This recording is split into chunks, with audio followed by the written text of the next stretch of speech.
start with the first discussion because we only have like 30 minutes to discuss a really interesting and complex topic. But before I start the discussion, maybe some key principles or key rules. I really don't like the word rule, but we only have 30 minutes to discuss this topic. So please try to keep your answers as short as possible. I'm the one who is moderating this panel together with Rosalie and Machtel. So if you want the floor, just raise attention somehow by using the chat or raise your hands by using the hand function that's built in Zoom, or just turn on your camera and wave, and then we can give you the floor. And as I said already, if you have technical issues, please use the chat function. I think we can start then. So in this breakout room, the first 30 minutes will be about citizenship education. But I think it's important to start with a much broader question than citizenship education and the involvement of teachers, because the real question here is, how can we involve young people? How can we involve students and pupils in this debate on the future of Europe through formal and informal education? And I think an interesting point to start there is, what are the main challenges and obstacles that we have to overcome if we want to use education in such a way that we can involve young people in this debate on the future of Europe. As was introduced by Omri, there aren't any speakers. This is not a panel discussion, so we are really depending on your inputs. And in this round, we will be debating the key challenges and obstacles. So the floor is yours. Who would like to take off and give his or her insights on this topic, on the challenges and obstacles? I know it's a very broad and complex question, but I think you all have personal or professional experience or have some knowledge about the education system in your country, or about some political or social or economic influences that will have an effect on citizenship education. So who would like to take off? Is there someone who would like to start? This is the most difficult part in an online discussion, I think.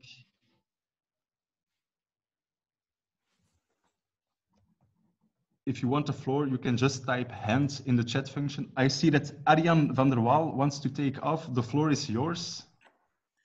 Thanks so much, Thomas. Great to be here. I'm far from an expert, but I have two teenage boys. So, you know, the first three things that come to the top of my head is you need to speak their language. For me, it's their. I'm an old man compared to the target group here. Speak their language, which is not just Dutch or English or French and so forth, but really their language.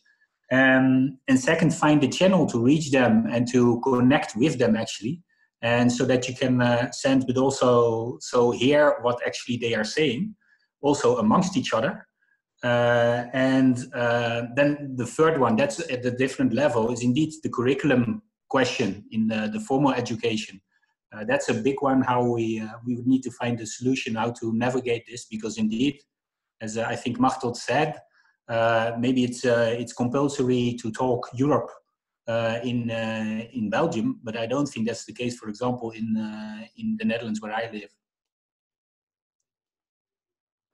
Thank you very much for this interesting insights. I think the question of creating a channel and making the topic of Europe like a fixed topic in the curricula of the different countries, they are related, because the curriculum can be one of the ways to reach young people, I think.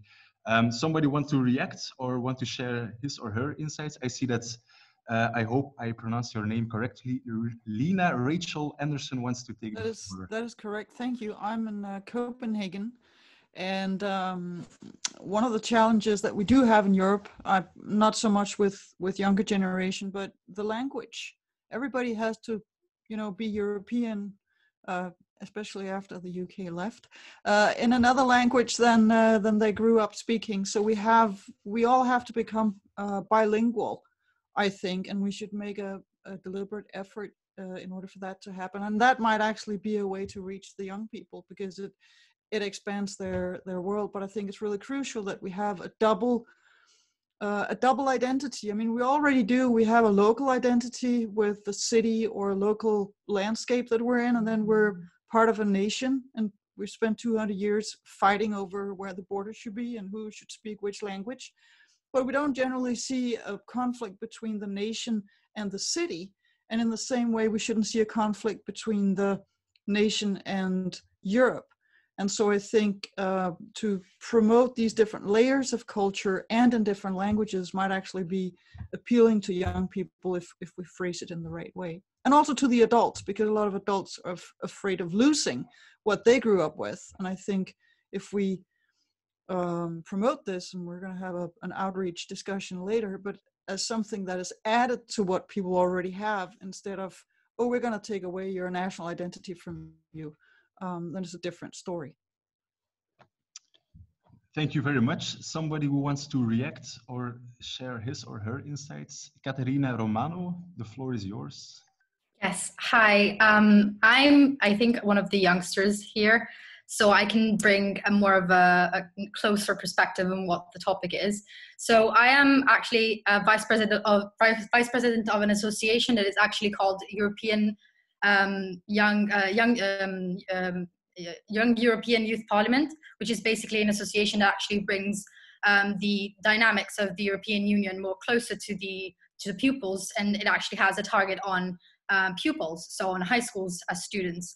So on one hand, we actually try to overcome the fact that like law and a more knowledge on European Union is not taught directly by classes, so by the educational system in a country. So we actually try to overcome that by creating a series of associations throughout Europe that actually have the same vision and the same mission. So we actually try to make connections and spread knowledge throughout this way. And also we try to overcome the linguistic barrier, which is actually one of the issues that has been brought up. So actually we try to make people feel confident, even though their language is not as developed as maybe maybe if they're not as confident as they would be. We try to make them feel as if the environment that we create is a safe space where they can actually express themselves and get to know the European Union, even though if their language level is not as high as everyone else's. But we try to make them feel home in a sense, even though they don't feel confident. And actually, European Union is a home for everyone. So we try to see how to manage to create this kind of a lien between people, actually. Thank you. Somebody who wants to take the floor? We already had a lot of information on language and identity and creating European identity. So these are all really interesting topics. But I think there are a lot of more challenges we will need to overcome. I see Caro Tyson wants to take the floor. Yeah. Can you hear me? Yes, we can. Yes. Hi. I want to react and add information and experience to what was said before. I'm working in the European Space Agency in the Netherlands and teaching on our space programs, science space programs, French pupils here in the Netherlands, in the French school, and in French schools as well, and in German schools as well. As far as the language is concerned, or it is French, but rarely they appreciate to have it in English.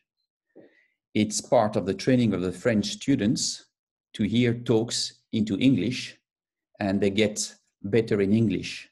So I have never experienced a problem in as far as languages are concerned, whether in Germany or in France or in the Netherlands.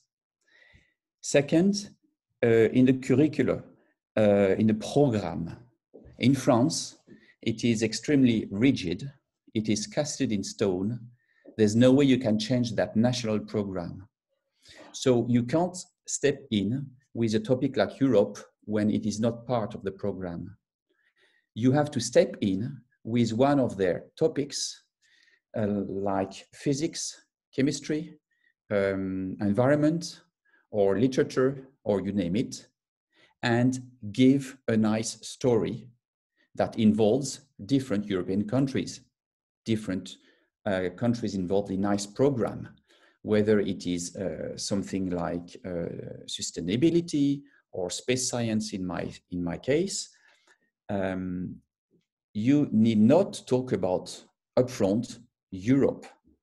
I'm sorry to say, but Europe is boring. I mean, the Brussels environment, the bureaucracy, the parliament, all that is, when you tackle this down to in front of students, they see that as something they have to know, as technicalities. The council, the parliament, the commission, you will not raise awareness with that. Instead, you have to come up with a nice storytelling of something else, apparently as a hook, as a step in the, as a feet in the door. And that program, for instance, in space exploration, in my case, is run by France and Germany, for instance, or with other countries. And then you convince people. They are so proud to be part, even new people, new students. They are so proud of having been part of that adventure without knowing, but now they know that they love Europe. They love European spirit and cooperation. And the last point I wanted to say is that one shall not restrict Europe to the 27 member states of the of this free trade zone we have for the time being.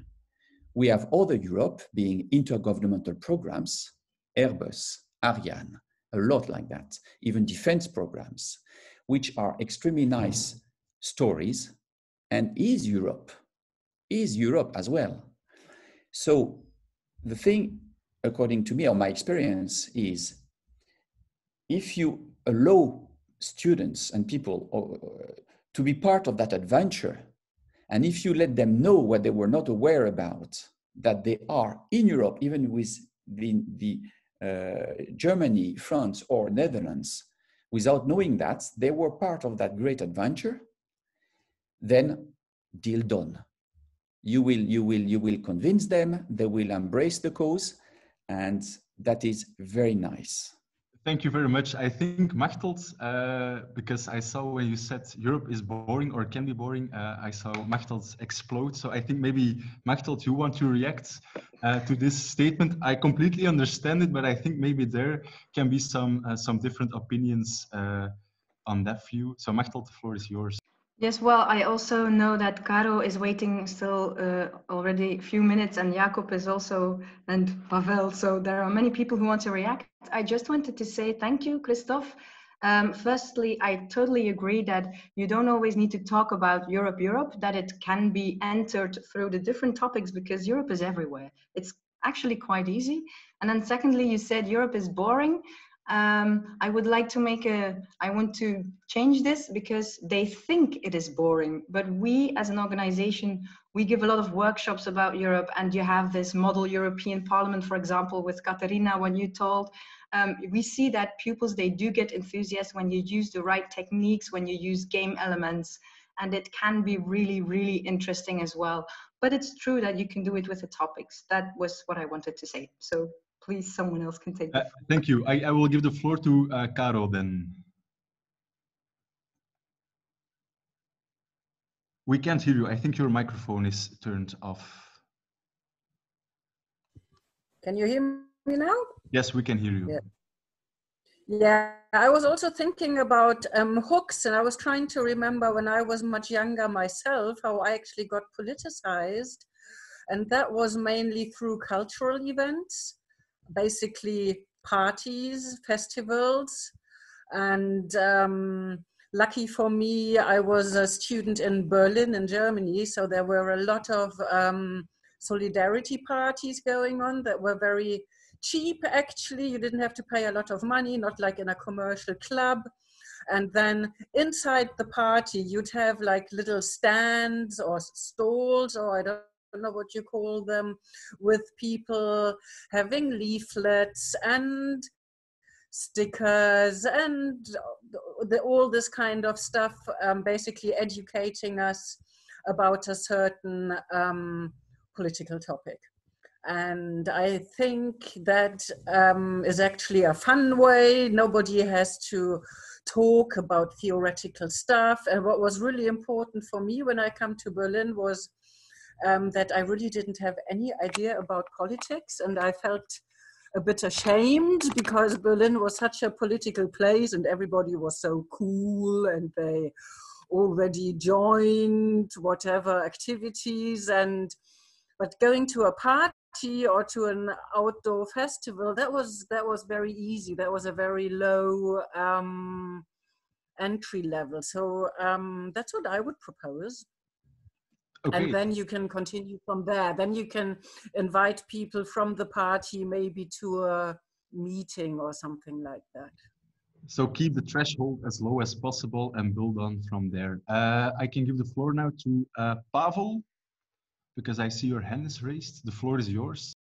Thank you, and good evening from Prague, Czech Republic.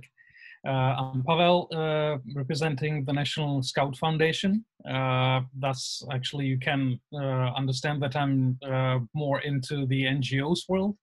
And in the Czech coalition of NGOs, I'm chairing of NGOs dealing with the debate on Europe. I'm chairing the group on education. And we decided to make education about the EU one of the 3 main topics there. So you see that I'm quite excited about that. The first thing I wanted to say was to alert you to a document that we developed at the European Economic and Social Committee about a year ago. You have a link to that in chat.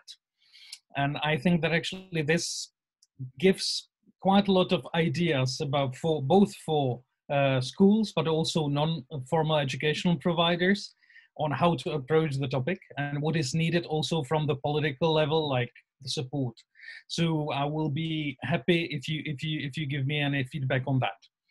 That's first thing. Second thing, it is also highlighted in the document itself that if we want to teach the citizens about the functioning of the European Union, the best way how to do that is to give them the means to experience the functioning themselves.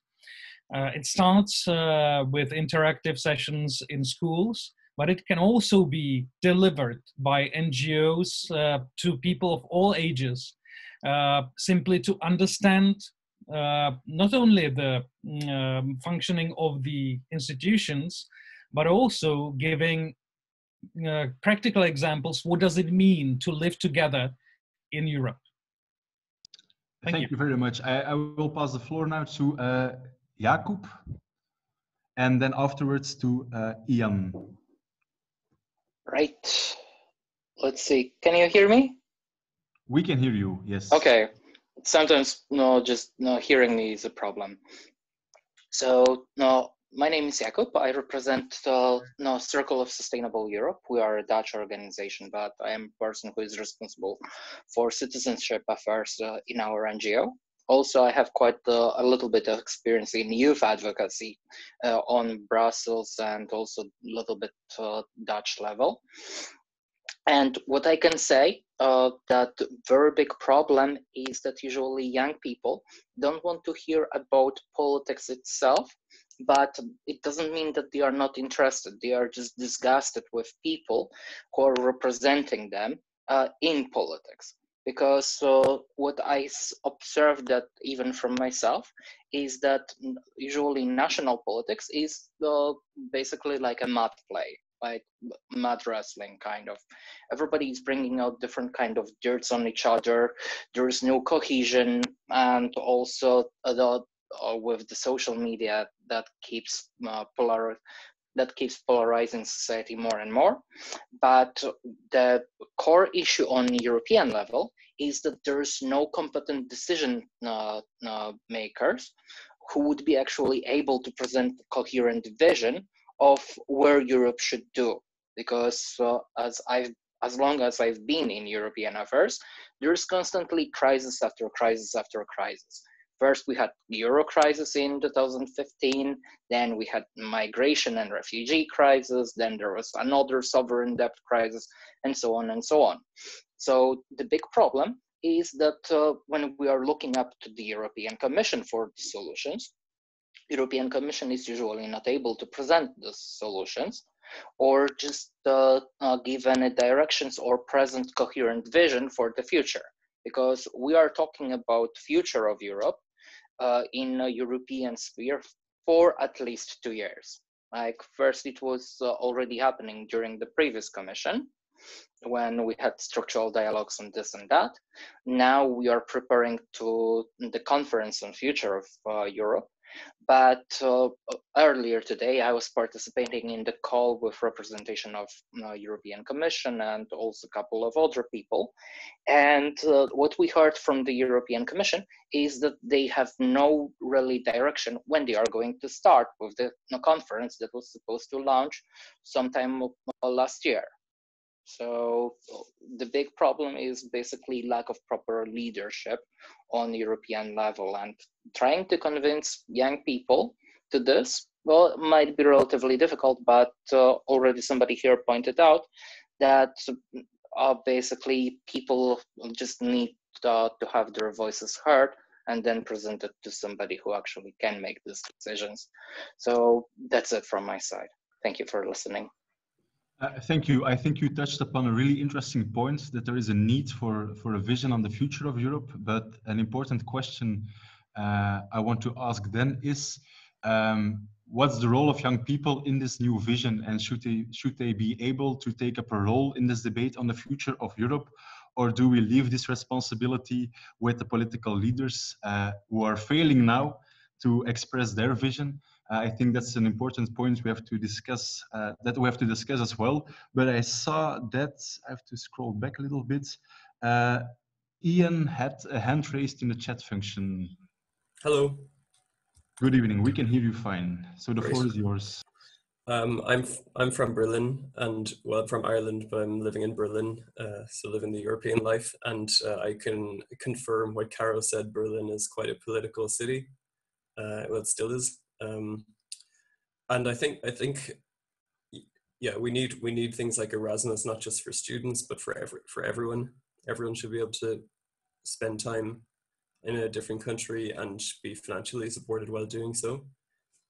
We need, as part of the story, a story needs to have, I've done some filmmaking anyway, and a story needs to have struggle, needs to have an opponent. So trouble stalks the land, and the land in this case is Europe. Like in Berlin, for example, a trouble that is stalking is with European relation is that a lot of the housing has been bought up, privatized, bought up by funds which are split up into many different companies in Luxembourg for evading taxes. And this shows why we need Europe. Like, the young people must understand why we need Europe, because the forces that are making their lives difficult are also organized on a European or larger scale. So we need to organize on that scale as well. And the reason why we see so little leadership from the EU is because both it and many of the national governments that wield the power over it, they're captured by these interests who are our opponents.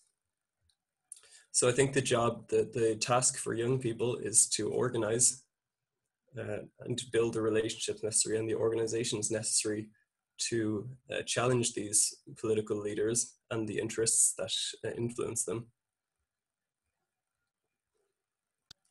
So yeah, so I think I think that the key takeaway is that people need a powerful understanding of why they need Europe, not just that it's nice and good, but why we can't give up on Europe. And one of the main challenges we have to overcome is the lack of Europe to promote Europe more, I think. So I saw that Lina wanted to react, and then afterwards I will give the floor to Caro. So Lina, you can take off.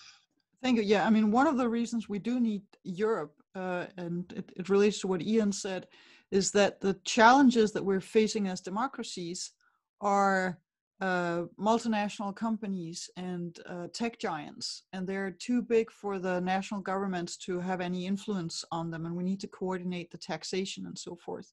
So I think there are some agendas here that are also part of this century that the sort of adult generation of politicians simply are not aware of, and I think that young people are more aware of this or could be made more aware of it.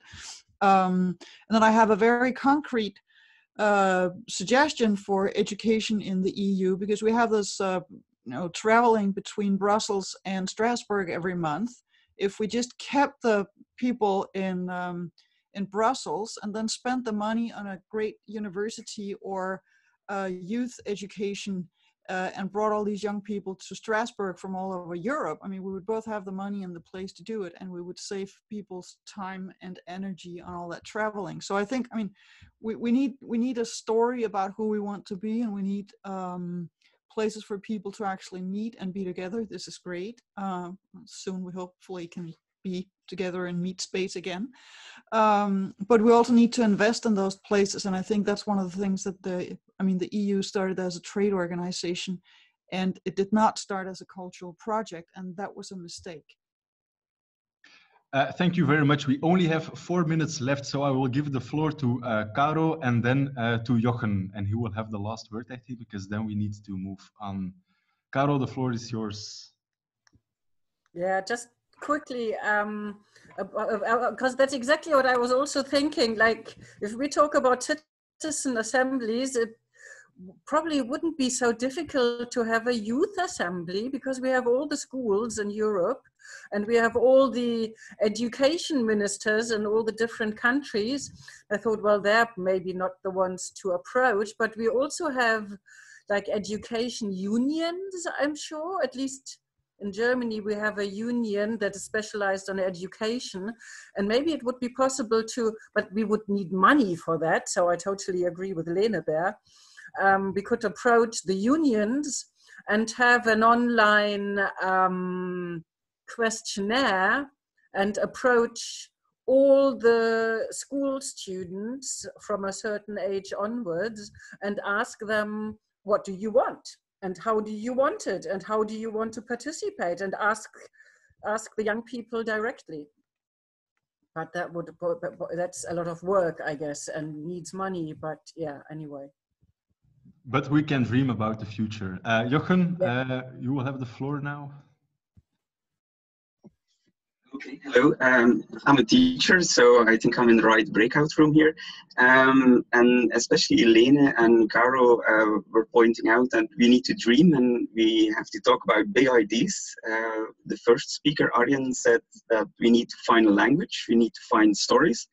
And since I'm a history teacher, and since we saw what identity and nationalism in Europe can do, worse things, of course, but we can also use it as an uplifting story. And I think the European Union has to dream big, has to develop stories in the lack of shared history that we have to create, which is, of course, there is a danger in that. I won't hide that. But we all share the same place. So I don't want to underestimate the power of place, the solidarity from the place we are living in. And I think that narrative, that story needs to be created through institutions, through teachers. And I think that's something students, pupils can understand. And especially since travel is much easier, Erasmus programs are much easier. I think that's a way to reach out to youngsters, to start from the solidarity of place and the power of place, and to create a history, a shared history, instead of the lack of shared histories we have from the past. And I think that's something that connects, which is easy to understand since they are part of it. So that's my 5 cents there. Thank you very much. I think because Machteld, Rosalie, and we will have to change from breakout room now. So I think these words were very beautiful to end with this idea. We will move to another breakout room. You will stay in this breakout room and new moderators will enter just in a minute and introduce a new topic. So don't panic. You don't need to move yourself. You can just remain calmly in this breakout room. I see you all during the plenary session. So what's going to happen, new moderators are going to come in and I will jump out together with Leonardo and with Jan, and you will have a next session. But Jan, you wanted to say something beforehand, and I think you should. Yeah, I think thanks Omri for the introduction.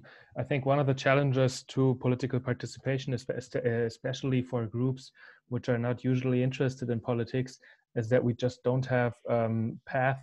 We just can't communicate to them, not because we don't have the messages, but we don't know how to reach them. And one way to actually tackle this challenge is to approach the friends of those people. And for what we are trying to do with the project I'm working on, which is called the European Home Parliaments, is that we are trying to motivate people to actually organize little discussion groups with their own friends. And this way we can approach the people who are actually interested in politics and ask them to actually get their friends who might not be that much into politics involved. And that way we get those people involved in a political discussion. And these discussions will then be aggregated and brought to policymakers, including Ursula von der Leyen, and who has been participating. I'll post the web address in the link in the chat in a bit. But I think through private communication is a way to actually reach out to the people who are usually not participating in politics. Yeah. Thanks a lot, Jan. I think we're going to have to move now. But those of you who still want to say something can continue speaking into the next session because you're staying here. We just shouldn't leave the others alone for too long. So thank you very much. And I'm inviting the other moderators to take over. So take care and bye-bye. Good evening, everyone. For the second round, because our time is really limited, we will shift dramatically and we will move on to a completely new topic. The session we are hosting now for the next 30 minutes will be about citizenship education and about the involvement of teachers in shaping the European narrative. But I think it's interesting to start with a much broader question. And the real question here, I think, is how can we involve young people, students and pupils in taking up a role in this debate on the future of Europe through formal or informal education.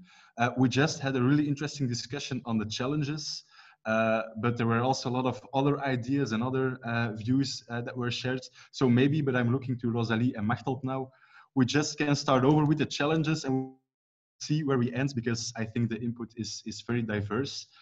So the first question I want to ask, and I will give the floor to you, is what are the main challenges in involving young people? But maybe I can add a second question directly.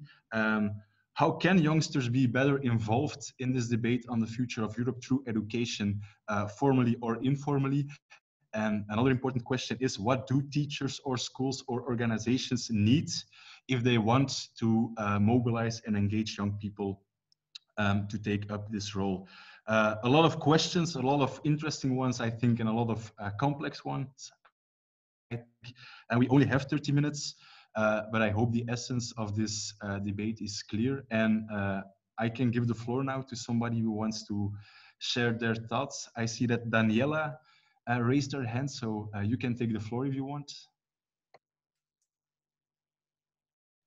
Yes, thank you so much, Thomas. I find the question very interesting. Just wanted to bring in, I have, as a mother actually, so I have seen that there are a lot of initiatives, I think a bit of everywhere, like United Nations model and that sort of things. The teachers that get involved in this are the most motivated of the teachers. So actually, I think that we should suggest these people who are already quite identifiable and sometimes helped by the European institutions to mirror the Conference on the Future of Europe. I mean, we don't know quite so. I mean, we know more or less that this conference on the future of Europe will have a sort of presidium with a president, and that there will be representatives of national parliaments, of the European Parliament, of civil society, and so on, and various events. So I think that could be mirrored in not one, but at smaller scale, a bit of everywhere, and that would be interesting. Thank you very much. As somebody who wants to respond or share their insights, I can give the floor to Michael. I hope I pronounced it correctly. Michael will do. Thanks. if it's not in, I'm talking from an educational perspective in the UK, if it's not in the curriculum, you don't stand a chance of having classroom debate about any type of democracy or whatever. I mean, you actually have to contact the head of the school and go there and speak to the students and inform the students about forming a debating committee and how to get the thing up and running. But my main concern is with a social education at a much earlier age, talking about the ages, say, between 4 and 8.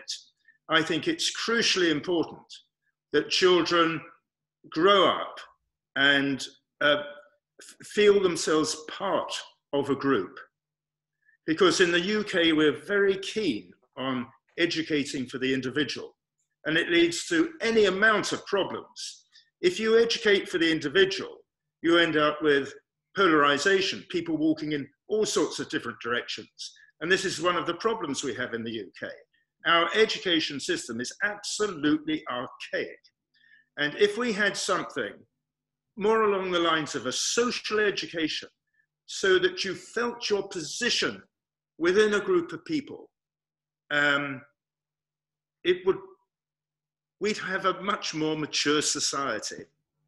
So early age education, and if we're talking about secondary education, particularly from the UK perspective, I think you actually have to go into schools and talk to the students to activate them that way.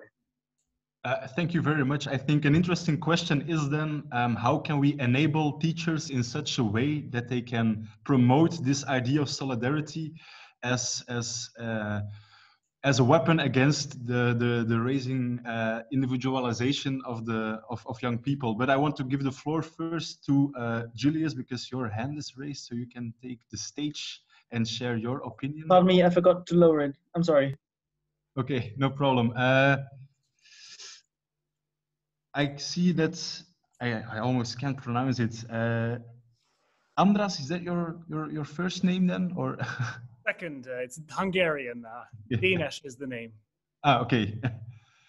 Your hand is raised, so do you have some insights on this theme or topic? Yes, jó estét, good evening. Well, I would say that one way to foster a sense of solidarity among teachers and to learn from best practice examples from across Europe or within the European Union would be to follow the example of the Federal Republic of Germany. You might know that they have an institution called the Bundeszentrale für politische Bildung, so the Federal Center for Political Education. And although I feel the name sounds quite forced, but essentially what it is an agency that fosters citizenship education and political education across the Federal Republic of Germany. And thinking at the level of the European Union, what I would suggest is a decentralized EU agency responsible for education, meaning that teachers can share best practice examples from across the Union. And I would like to point to an article by the European Policy Center on this subject. They named their idea a so-called European Agency for Citizenship Education. I'll drop it in the chat in case you're interested. Full disclosure, I'm not involved with them, but I think the idea is an excellent one. Thank you very much. Somebody who wants to respond to this idea? Or maybe another question, what can we do? Because the solutions you proposed are quite institutional, a European agency or some kind of government structure inside your own country. But what if European Union isn't able, or the country isn't able to provide such structures? How can we, as a coalition of civil society organizations or teachers among themselves, enable each other to take up a role in the citizenship education? Some insights on this matter, maybe. Somebody who can take the floor up on this question. I see that there is a hand raised. Winnie, the floor is all yours. Hi, I'm Winnie from Serious Fun. Something I would like to share on that topic is if you really look what young people are doing, they are involved. And I think, like from a teacher perspective or political, like educator perspective, we mostly leave that or don't see that they are living in Europe, they're living in the world, they are participating. There are so many examples. Like we know all about like Friday for Future is one like of the biggest topics. They're trying to vote on a level of 16 years old. Like there are a lot of approaches, and I think like educators should be partly invited to young and youngster conferences. Like there are several of them. It's good that it's prohibited for too old people because we're talking too much. We are not listening well enough to them. So it's good that they get rid of us older people on that conferences, but it's necessary to talk to multiplicators of these areas to catch on the topics, ideas, and the forms they like to be involved. And I think that's necessary, like TeenCon is, for example, another example in Germany. And they're like all over Europe, like examples like this. And it's, I think personally, it's needed to look into these areas.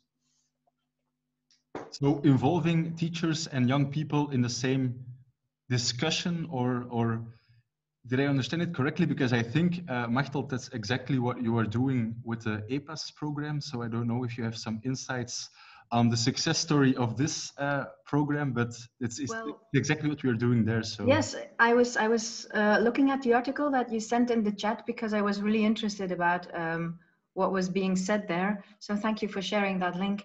Well, the thing is that, are you familiar with the European Parliament Ambassador School program? Yes, you are. Well, we are, so every member state has a contractor that helps schools with that. And we are from Europa's Rekenwalde, we are the Belgian one. I see you smiling, maybe you're the Hungarian one? No, it's just, I am here in Belgium. I am, as a result of that, very happy that you're engaged here in Belgium. Ah, okay.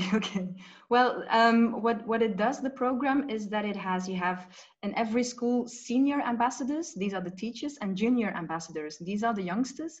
And the goal is that the junior ambassadors, so the students themselves, they organize Europe activities at school for their pupils. So it doesn't come from the old adults, but the senior ambassadors, so the teachers, they do help the youngsters with these activities, and they facilitate everything that needs to be done, like also logistically and stuff like that. And they do come together. So we have in Belgium, we have this event coming up in 2 weeks. Unfortunately, it will be online this year, where the students and the pupils, they will have separate programs, but also a part together where they can exchange experiences about how they tackle this, what European activities they organize at school. And this is something that not only happens in Belgium, but in schools everywhere in Europe. It's a good thing that schools can do this, but of course, even though we have more than 1,000 EPAS schools over Europe, a lot of pupils are not in an EPAS school. So you cannot oblige schools to do this. It's something that schools and so the teachers, they need to be motivated to do. But I really believe in this project because we have seen wonderful things happening in schools, pupils who are so engaged with this, who do the greatest activities for their peers. So it's a really great program that was initiated that works really well, actually. So yeah. I have to say, it sounds fascinating, but sadly, this is the first time I've heard of it. And I think that may be the issue, that unfortunately, you said that this has only been around for a few years, that we need to raise awareness of it. And I'm very happy to hear of it. So perhaps if you could drop a link about it, I would gladly spread it within my network. The thing is that there will, the overall website of EPAS will be launched in 2 weeks. So I can share the link, but it will not work for now. But for now, you have a European Facebook page that exists already. I will share the link in the chat. So that will be the beginning. Thank you so much. As somebody who wants to take the floor, it doesn't have to be a reaction on what was said. It can be a new insight. I can give the floor or pass the word to Gabriel then, because your hand is raised. Yes, I had actually one comment exactly on EPAS, because I know a little bit how EPAS works. And maybe one of the reasons that is not visible outside the EPAS framework is that many of these events are happening inside the schools with the students of the school. So if we are already outside of the high school system, it's likely that you don't see in the community the EPAS visibility. But something that we can learn from EPAS is the way it works, because it's a very similar framework that is involved at European, it's applied at European level. And it's also a little bit gamified in the sense that I know that the schools are, let's say, encouraged to do more and more, to engage more and more students, to do more and more activities. And something related to gamification was also what brought maybe the success of This Time I'm Voting, the campaign that we had for the European Parliament election. And when I'm thinking about how to do the citizenship education, also considering digital citizenship education, I think maybe we need to go further than the schools. So not only schools have to be targeted, but also non-formal education settings, like a lot of NGOs, clubs, youth centers are doing amazing work. And maybe to open up a little bit, to create a space at European level, maybe it's still gamified, where we propose, let's say, some frameworks. You can do activities in the strand 1, in the strand 2, in the strand 3, in the strand 4, etc. that are all developing competencies that are somehow building up the bigger democratic citizenship competence. And each of these structures could bring their contributions. Some schools may involve 1,000 students and do activities. Some small clubs maybe can involve maybe just 10 students and do small activities with their small resources. But putting all this together and maybe mapping all this, sharing good practices and having meetings between all these organizers is something that builds up on previously successful initiatives such as EPAS or voting. And I think this could be something that could work for bringing together all these efforts and also showing the impact, because I think that many times, probably many of you would agree with me that we have already hundreds, thousands of practices developed in many European projects. We have a lot of guidelines, toolkits, websites, platforms. There are millions. I'm tired of mapping them. And by the moment I map them, they're already, many of them not functional, taken over from the website, you cannot find them anymore. So I think our focus should not be necessarily on creating new tools and new methods, new things, because already they are there. We just need to put them in an accessible, gamified, and attractive way that everyone could get involved, anyone can get recognition. And for teachers, at least, I'm coming from Romania. For teachers in Romania, recognition is very important. So for them, it's really important to be able at the end of the school year to show that they were involved in that program, that they involved maybe 100 students, 200 students, that they involved for a number of hours. So these kind of automatic things are really important to show the impact at small and at big level as well. Thank you very much. I think you touched upon some really interesting points. The point of too much initiatives, I think it's something we all experience in our professional or personal lives. But a question I want to raise before I give the floor to the other hands raised is, if we want to involve young people in this debate on the future of Europe, there can be a lot of initiatives on school level, but is this the ideal level to organize the debate as well, and schools interchange in between them? Or do we need some kind of formal invitation from the institutions, for example, to engage young people, students in the debates, in the official debate on the Conference of Europe? I think that's also something we can touch upon, but I will give the floor to Mikolaj, because your hand is raised. Thank you very much. I will just introduce myself shortly. I hope you can all hear me. I'm Mikołaj from Poland, and I currently do a Blue Book traineeship in the European Commission in the cabinet of the Vice President Šuica. And I find the insight on the EPAS program very interesting, and just wanted to share a remark on that maybe some of you are not aware of the European Parliament liaison offices in the member states, and they do come in very handy. And they do manage the program in the member states. And as I can speak from the Polish experience, the European Parliament liaison office has been quite successful in managing the program with schools and teachers. And it is true that the program is not so known on the outside because they do not have resources for doing the external communication about the program. But on the other hand, they have been very successful in actually working with schools closely, because very often teachers are considered as being the opinion multipliers, and teachers who have participated in the program once, very often they share the information with other teachers, and the network slowly grows and grows and grows on. But on the other hand, all I just wanted to say in the conclusion is that very often I am fairly surprised that people are not aware in the member states of the existence of those local offices of both the European Parliament and the European Commission. And they do a lot of interesting projects which sometimes fall under the EU framework, so they can be similar in different countries, but also very often they are attuned to the local context. And for instance, in Poland, they not only do the EPAS program, they also have another program which is similar but organized with a local Polish NGO, which is also about educating about European citizenship, but in smaller schools, in smaller towns. So in the backgrounds, in environments where very often children do not have the same access to the same educational opportunities. So in the end, I would just suggest sometimes to hit up on your local European Parliament liaison office and see what they are doing, or they have NGOs supporting, because sometimes it's just very easy to find some synergies. Thank you.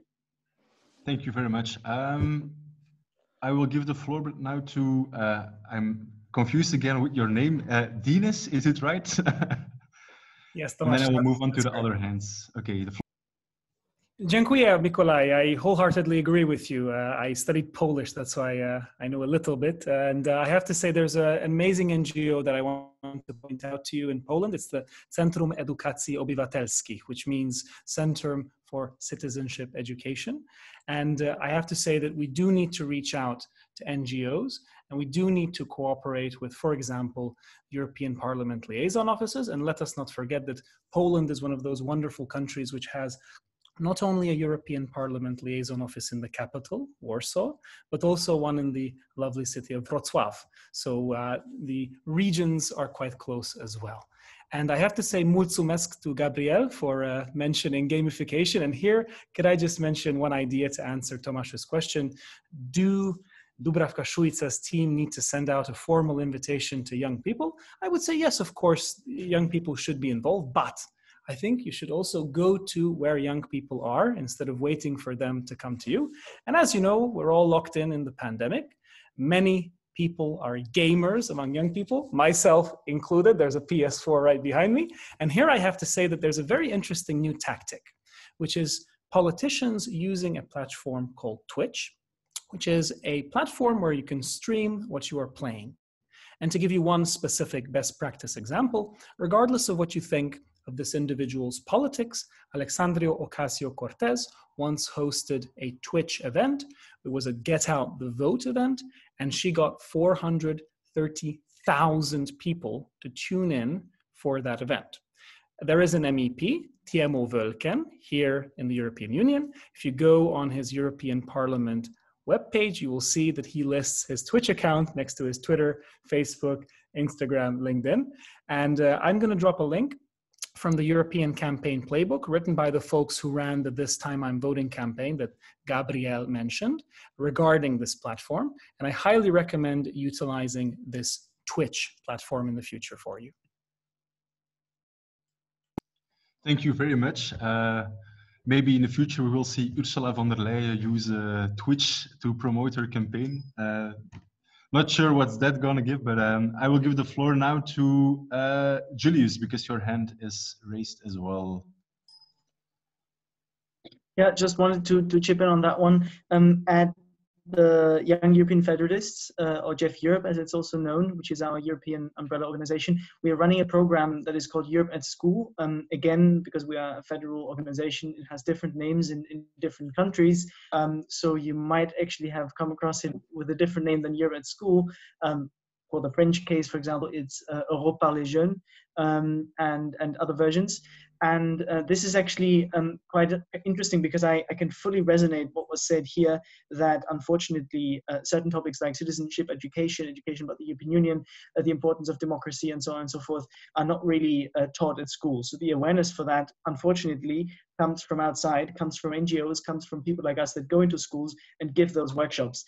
Now, this shouldn't be the case, obviously. This should be something that's also provided by the teachers. However, I think it's also a chance, because if this was provided by the teacher, the question is how successful, how effective would it actually be? So what my approach kind of is, even though back in the a couple of years ago, I would have said, we have to change the curriculum and this has to become part of the curriculum. Now, I'm actually thinking maybe that's not even the right approach. Maybe we just need to part of the curriculum with our programs, which is why at the moment I've tried it in the past and we're still working on it. We are trying to sort of get official recognition in certain countries with the curriculum of those schools with our workshop programs. And for the case of Austria, for example, the Year School program in Austria, which is my home state where I'm from originally, we have managed to be officially recognized and we have the permission to go into schools. So I think when it comes to getting that education out, I think really trying to liaise with schools and then approaching ministries or regional education authorities is the way to go, because that gives you a lot of visibility and that gives you access to actually doing that with students. Sorry for being a bit long. Thank you. I will give the floor now to Gabriel and then move on to Daniela.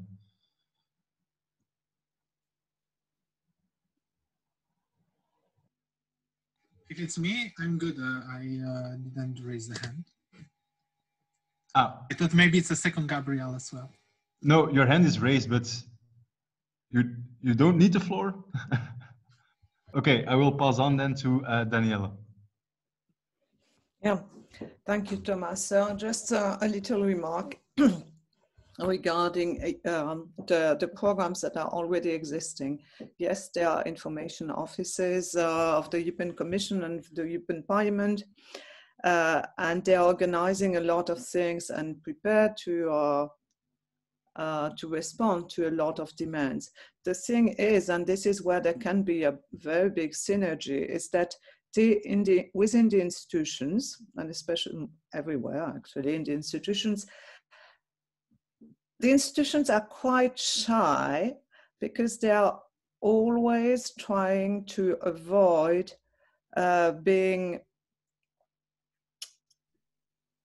doing propaganda on the European project. This is something that is very strong, so that they can believe that they are bureaucrats. They are not so much bureaucrats. It's just that they are constrained because they feel that they do not have, they are not entitled to their communication policies with the member states, including on Europe, and they are limited to institutional communication, which you can see on the website of the Commission, everything that the DG does and so on, which is, I mean, like for citizens, if the first contact of a citizen is going to the website of the European Commission, then you can be absolutely sure that the given citizen will not be interested in the European project. And this is where you, the young people, the activists and so on, are absolutely essential. It's not that you have to do everything by yourselves. I mean, I think that the institutions are going to welcome you if you come and say, we want to do this, how can you help? What program do you already have? So yes, of course, there will always be limits in terms of funding, especially, and practical tools. I mean, logistics is always an enormous problem, but they are trying hard to do things already. So just make the propaganda for them. Very convenient to speak in my personal capacity. Thank you so much. We only have like 2 minutes left, and then sorry, well, I didn't want to be long. Sorry for no that. problem at all. No problem at all. But maybe because the topic you touched upon is really interesting, because I think there are a lot of initiatives. Was already explained in this meeting room, and a lot of individuals as well feel the need to share their ideas on this future of Europe in the context of education as well. So what can we as a coalition of more than 50 civil society organizations do to enable different organizations, individuals, activists to take up a role in this debate on citizenship education? I think it's quite a complex question and we only have 1 minute left, but is there somebody with an idea on this issue or?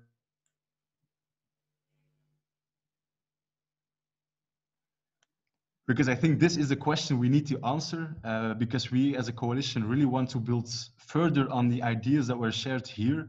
So as a coalition, we just promote the idea of citizenship education, or do we create some kind of platform where all kinds of organizations come together? But I think there are already a lot of platforms. So who has insights on this matter or want to share another opinion? We have 1 minute left. I have to go, by the way. Okay, maybe then we can just wrap it up here, and Rosalie and I will move to the last breakout room, and the new moderators with the new topic for the last round of discussion will enter the room in a minute, I think. So thank you so much for this debate. I see you all in the something we're thinking about in order to create more engagement and create better engagement across all different sort of age groups. Thanks a lot. Thanks a lot. So our time is up for this session. Thank you all. So what will happen now is Jan, Leonardo, and myself are going to migrate, and you're going to be landed with some new moderators that will then take you through the final session before we go back into the plenary. So thank you all. And if you still wanted to speak, but if we didn't get to you, then you can just continue the conversation. So no need to stop, but we'll just move on through. So thank you all, and Jan, Leonardo, let's jump. Ciao.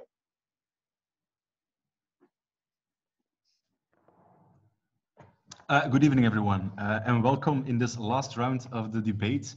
A dramatic shift again from topic to topic, because in this last 30 minutes we have, I would like to start a discussion on citizenship education. I hope you still have some mental space to switch from topic to topic. During the previous sessions, we had really interesting debates on the challenges and the obstacles we need to overcome when we want to involve young people in this debate on the future of Europe through formal or informal education. In the second round, in the previous breakout room, we tried to have a discussion on ways or methods or good practices we can use to mobilize young people through formal and informal education. But I think one of the most interesting questions, and this is the third round, so I think I can level up a little bit, is what can we as a coalition of civil society actors do to enable teachers, but also NGOs and other organizations involved in citizenship education to take up this role as a facilitator and to take up this role to mobilize young people in this debate on the future of Europe? I think this is a very broad question and a really complex one as well. So please share your insights and we can debate the challenges and good practices as well. But keep in mind that it would be nice that we can collect some ideas on what we as a coalition can deliver. I see that Laura has her hand raised, so the floor is yours. Yeah, sorry, I just spoke, so but I'm going to make this point again because it really I think it's quite interesting. So I am currently a teacher at the University of Amsterdam, but I also I was also working as a Blue Book trainee at the European Commission, and there I partook in this program called Your EU Back to School. And I went to my previous high school. It's a program where you basically can go back to your high school as an official. I'm sure people around the commission might know this because it was initiated there. And I think it has been carried out across all institutions as well to try and make institutions come closer to students, no matter the age. There are programs that go to elementary schools, to also high schools, universities. And so it's a very interesting initiative, and many officials have sort of done this in the past, at least once, across all different DGs, Directorate Generals, in order to kind of bring the EU closer. I did this myself as well, and as a first experience doing this, I can say that it is challenging to be able to bring the EU closer to students, particularly when they don't really have a clear idea about, you know, what the EU is like. And that made me also realize that there is a lot of unawareness of this, particularly starting at such a young level. So even when you go as an official or as a sort of EU representative to these high schools, it's important to bear in mind that they genuinely have to start from very, very basic levels. Otherwise, they already lose interest. And that also happened with me. If I had to go back, I would try to make it as simple as possible, because even I thought I was being simple, but, you know, I was dealing with 16 to 18-year-old kids, and, you know, their heads are nowhere near the institutional grounds at all. So it is something, it's a lesson that I learned. And I think anyone who tries to do initiatives like this should really aim for simplicity and very, very, very basic messages that are supposed to be taken home. So this was sort of my own experience doing this. Thank you so much for this interesting insights. Somebody who wants to directly react to this? I can give the floor to Ole. Yeah, I think that it's important that we distinguish between EU and Europe. Well, I mean, Europe, EU has to do with Europe, yes, but Europe is much more than the EU. The EU is a political, economic cooperation between states in this special fashion, which has developed over time. But Europe is much more. Europe is culture, as an example, and the EU never did much about culture. It should, but it didn't, because it is so much in the political field. I think that in order to move on, we need to educate people in trans-border history. I mean, it is not so that Danish history is only within the Danish borders, nor Belgian, nor Dutch, nor whatever. We are part of a European history, and most history gets to people in terms of national frames, in a national framework. So we have to change that. We have teachers to start on it, but we also need historians to be supported to write trans-border history. I think that's extremely important, and I think that we have to dig out some people who can icons, European icons, which means stories of people in the past who did what we want them to do, not necessarily Napoleon. But maybe Jeanne d'Arc, I don't know, or you can mention others as you like, but people who we can relate to. I mean, that's how history is created. Thank you very much. I think we can have some debate on this, because which topics do you introduce when you want to involve young people in a debate on the future of Europe? I think also what Laura was saying was that we have to make things as easy as possible, as accessible as possible. And I think we can work on history lessons, but I'm not sure if this is the most sexy way to promote European ideas, but I think we can have a debate on that. But I will give the floor now to Karel Linseel, because I saw that your hand was raised as well. Yes, thank you for getting the floor. Well, I would like to say there's quite already a lot in place. At the moment, my school has participated in the EPAS program, so the European Parliament Ambassador School. I've personally used the bundle, educational bundle called 28-in-1. I suppose it's changed now to 27-in-1. I don't know if you changed the name or not.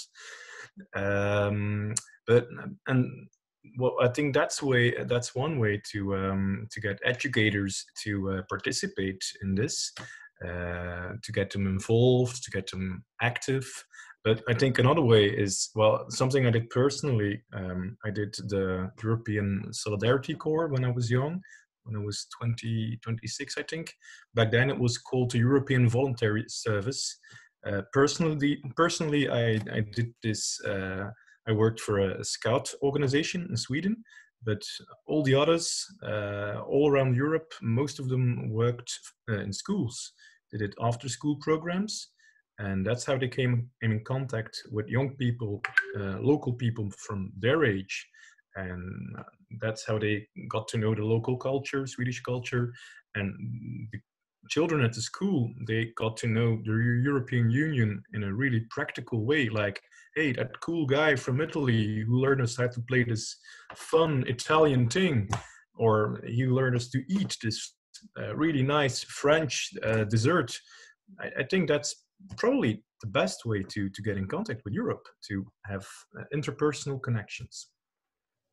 Thank you very much. And for the record, the name changed into Europe at School because it's something we developed as Europahuis Rijkenvelde, and it's available in all of the 27 countries, if I'm right. But that's that. I can give the floor now to Gerald, Christian, and then something. Thank you very much for giving me the floor. First of all, I would like to support what Laura Galante has said, but I want also to stress what I before was talking about, thinking and talking about of structures and powers. So the European Commission has only the power to support the member states in the area of culture and education. And what we need is at least that we have, or that the Commission is able to share the power with the 27 member states. That would enable the Commission to provide much more money, much more structural funds, much more structures and programs to support all these great ideas we have already. Like, for example, the Europe schools.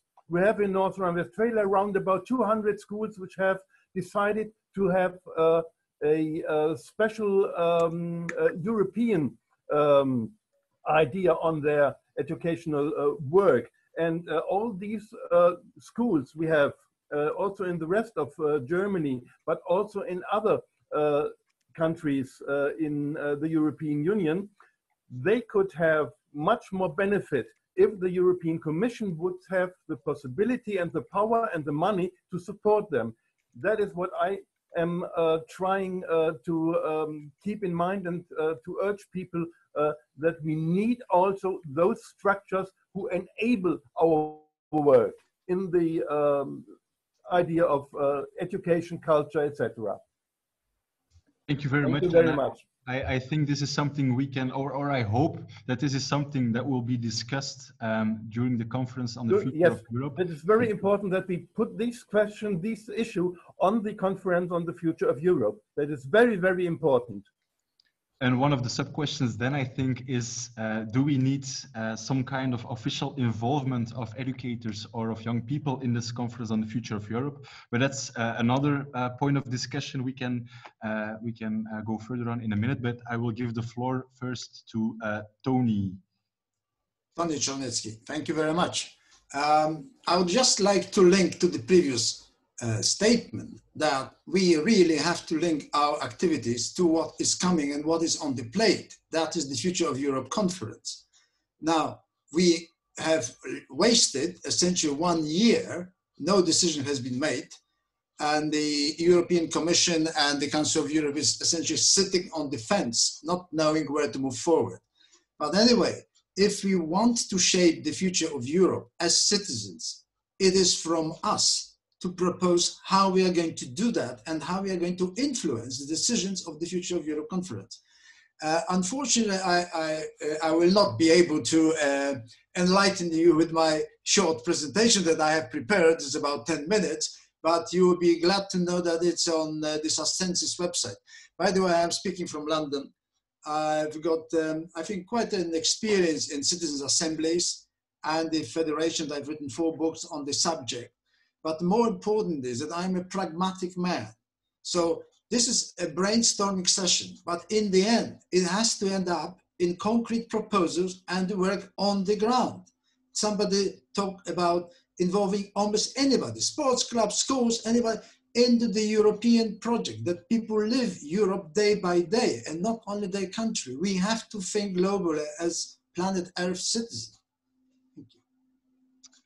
Thank you very much. I think this is a very interesting point, but a quite complex one. And one of the main questions is then, how are we going to involve young people through education, formal or informal, or in other ways, in this debate? Because this institutional reform that is needed and that we can ask as a coalition, that's exactly what I have covered in my presentation, in concrete terms, how to engage people on the ground from schools and so on in a kind of a structured way, leading to a kind of a central hub for citizens' assembly support at the European Parliament.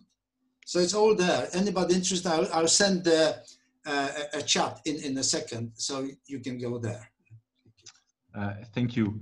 But it's an interesting point because, and maybe I can ask Laura, because is this topic something we can include in those lessons we are teaching in schools, this debate on the future of Europe, or do you think that this is too complex and that we need to seek for other solutions or other ways of involvement?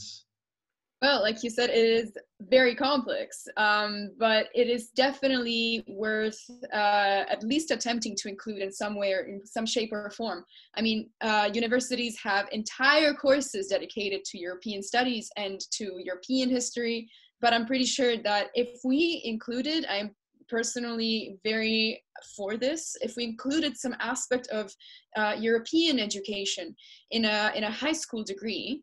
I know that in Belgium, this is already something that is introduced. There, in the rest of Europe, I mean, I only started learning about the EU like properly when I was studying my master's. Before then, I wasn't even remotely as interested as I am now.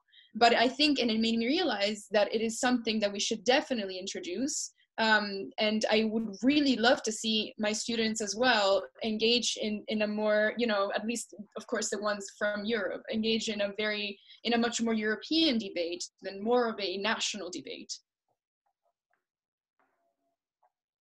Thank you very much. Karel, I see that you are typing something in the chat about the situation in Belgium. I'm interested as well because I'm not sure that it's compulsory to have lessons on the European Union anymore. I know it's promoted, but is it like obligated to have lessons on European integration?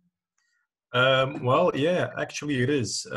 It's compulsory in the first grade of secondary school already. It's been given a mandate in the Flemish Parliament. And right now they have written a draft for the new things teachers have to make sure they see in the lessons, history lessons. And again, it's really clear in the rules that we have to see European, the formation of the European Union. And that's actually quite hard because in the first 2 years we handled prehistoric times, Roman times. So then you have to tell the pupils things about what we had in common as Europeans in that certain point of history. The same for the third and the fourth year of secondary school, the Middle Ages, the Renaissance. And then again, you can't just say like, okay, the European Union was founded in this year, and you can only tell the pupils about that in the fifth grade or the sixth grades. But again, this is also coming for the third grade, the fifth and sixth grade of high school. I've seen the drafts, and it was already clear for the first and second grade, but we're quite sure now that it's going to be mandatory. Okay, thank you very much. Cesari, I see that your hand is raised, so the floor is yours. Thank you. I want to start off with a quick quote by Mayer Amschel Rothschild. "Give me control of a nation's money supply, and I care not for who makes its laws." Totally true. I think this is the problem with any kind of unification discussion is that people need to talk about really the whole underpinnings of all of that. And frankly, the purpose of a government is to tax people to accomplish things that people cannot do themselves in a free market enterprise. So those are the conversations that people need to be having. People need to be talking about the economy. People need to be talking about the money supply, about the central bank. But somehow everybody's trying to avoid that discussion. But if you want to be talking about building a nation, that's the whole point of making all of that happen. Because people don't need your institutions unless you're actually providing real value. That's the point of government. And as a nation, you got to be looking to actually control that government. That's the unifying factor, besides the culture aspects, of course. But anyways, so I think if you want to engage people, I think you need to be finding ways to engage people and having these difficult discussions, because they are difficult. People actually have to learn stuff. It's not about just their opinion. It's not about just voting on different images or memes or faces or whatever. No, it's actually learning about how the world works, how the economy works. So it's about creating, like I said, educational environments to talk about the economy and the philosophical issues. And anyways, Citizen Assembly, I invite you all. That's what we do.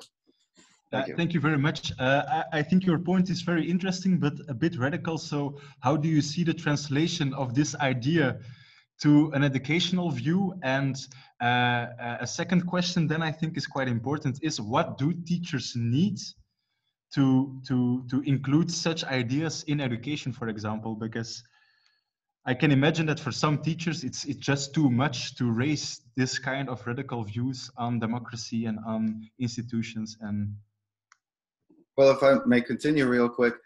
So Agora is not just a political organizing tool. First and foremost, it is a philosophical learning and communication tool.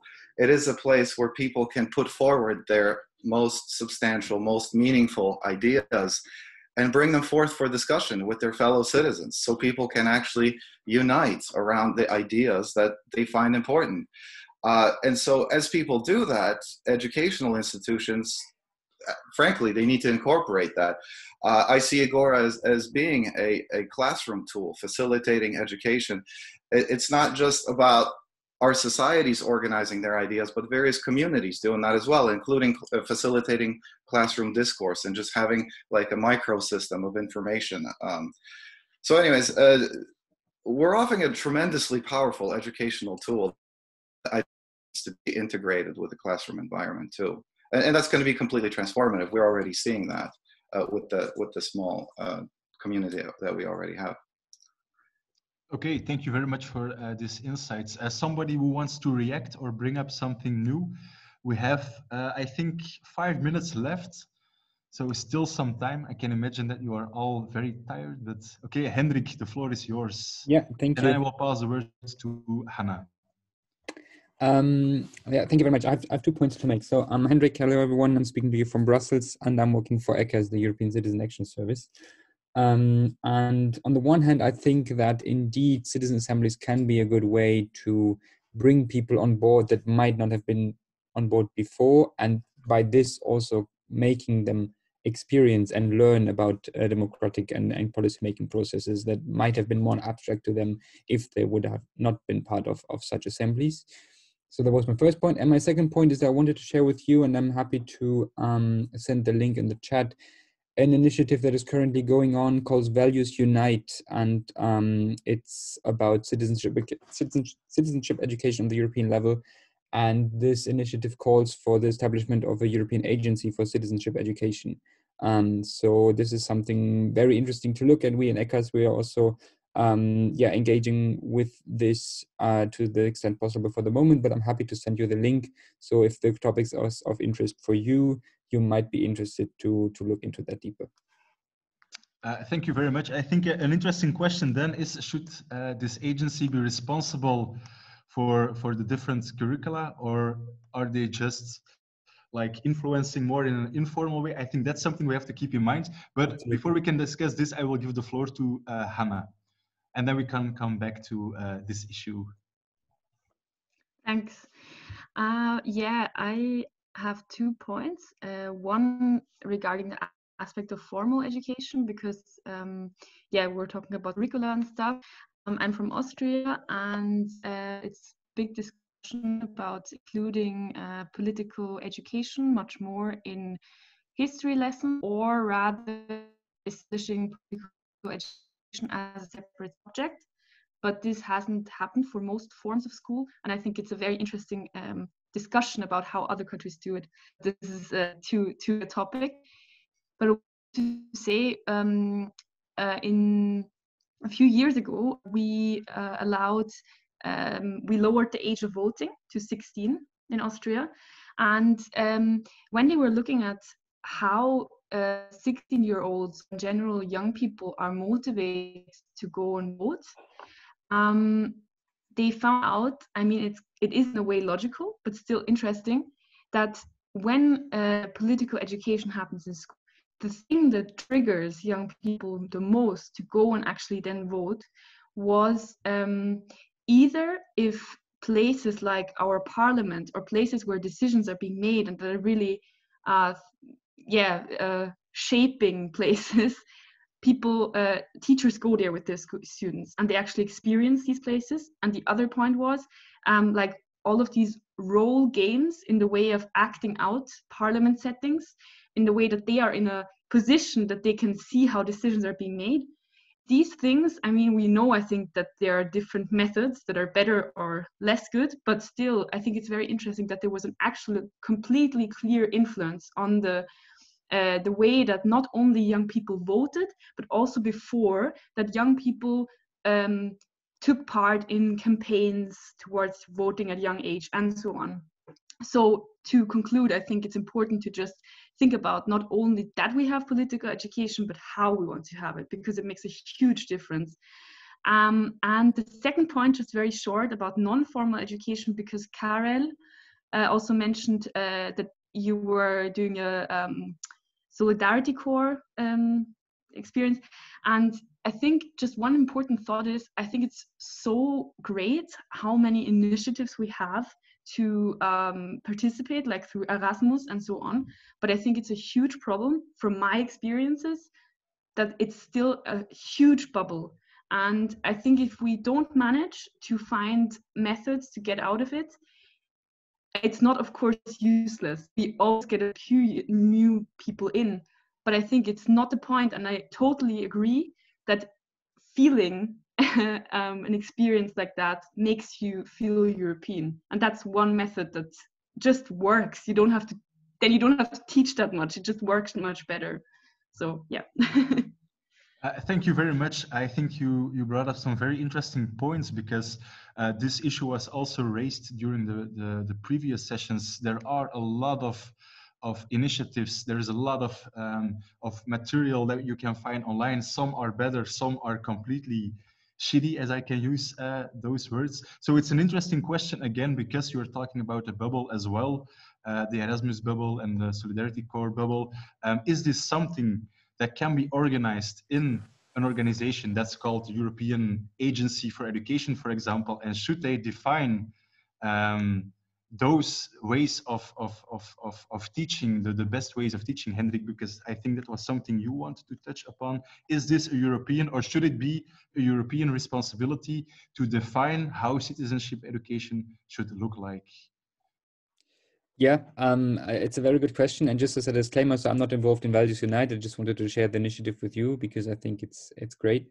But to answer your question, I think that we should also still understand that there is national cultures and national approaches to certain things, and the top-down Europeanization approach may also not exactly be, like, say, the silver bullet that we're looking for. So I think a central place that provides information, that provides also material for teachers that they can use, and yeah, maybe certain audiovisual content, that would be great. Something that centralizes in a way, but not that kind of tells every teacher in Europe what to teach about European history, European everything, because I think then we would also lose lots of people that are still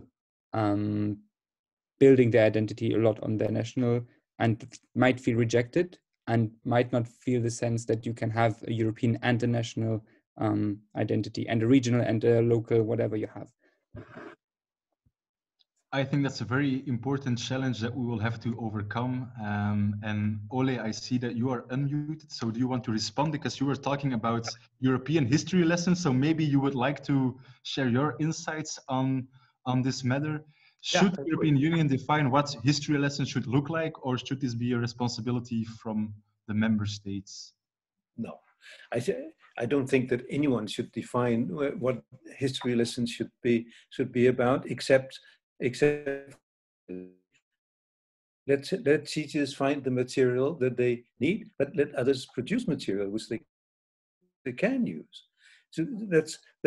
But what I wanted to come in and say was actually that it's not a question of being either national of the state where you live or European. We are all national, and we are all Europeans.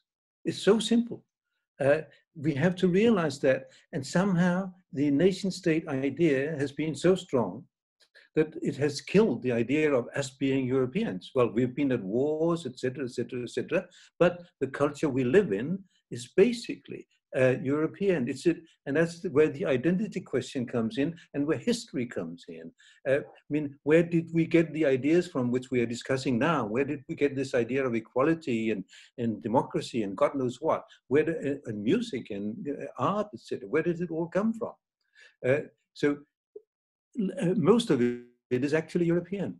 And it goes even for Danish art, I will have to say. I'm from Denmark. But, so, yes, we need to realize that we are both. We are regional, we are national, and we are Europeans.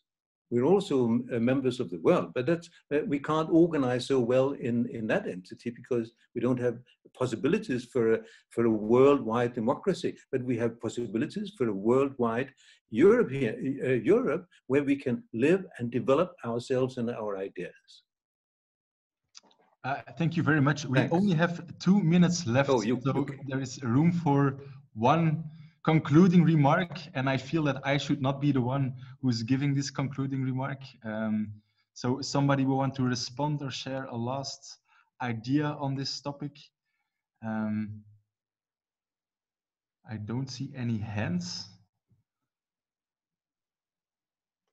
Okay, I think then the debate is over, but maybe I would like to ask you one last question, and it's not a question that we will have to or can answer now, but if you have ideas on it, you can share them later on, because one of the key questions remains, what can we as a coalition of 50 civil society organizations do? I think we had some interesting insights on the need for institutional reform, and we can try to advocate to create some buzz around this theme, but there is also the need for some kind of main idea on how citizenship education should look like. So I think we as a coalition, we will have some work to do on this topic of citizenship education. I got the message that we only have 45 seconds left before this room is closed and before we return to the main session for the concluding remarks. But I want to thank you all for your insights. I hope you had a fruitful evening, and thank you so much for taking part in this discussion. And we will be moved automatically, so you can remain calm, stay in here, and we will be moved automatically to the main room. Thank you very much. Real quick, I want to invite part of the... Okay. Hello. Amazing. We're back. We're back.